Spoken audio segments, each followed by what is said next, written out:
Fox 5 Health News, and something to think about for your parents, grandparents, even you. Experts say that falls are the #1 cause of death and injuries in older adults, and there is a lot that you can do to prevent them. All right, joining us now, Dr. Jennifer Caudle from Rowan University. This is a scary thought. It doesn't get a lot of headlines, but this is actually a huge danger for people as they get older. It is, and you're right, it doesn't get a lot of headlines, but I'm really happy that it is at this point. You know, we know, as you mentioned, that falls can be a leading cause of morbidity and mortality. And some of the things that can happen, some people say, well, what's the big deal with falling? You know, when you're younger, yes, you might fall and you get back up.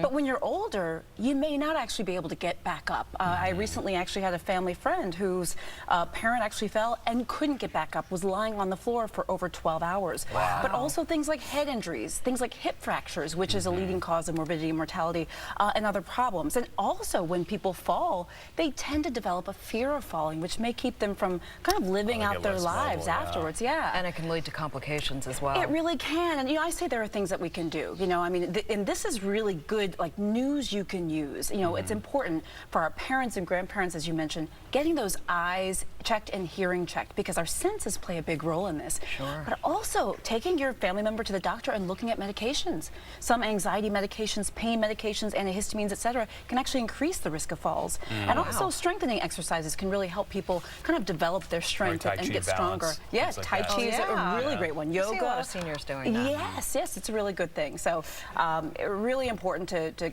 keep in mind. Falls can be pretty bad. Yeah, good deal. All right. Yeah. Well, more evidence that blueberries pack a powerful health punch. Researchers say they could cut your risk of heart disease by 20%. That's a big drop. What's the secret ingredient here in blueberries? Yes, so I'm actually looking at my notes because it's a long word. It's anthocyanins. That's the name. Yes, I had to write that one down. Never heard of that one. So blueberries are good. And this is actually one study that we're talking about, but there have been other studies that have actually suggested that these anthocyanins, it's like a polyphenol type of chemical that we find in blueberries and other fruits, can actually perhaps help lower blood pressure by means of affecting the blood vessels and things like that.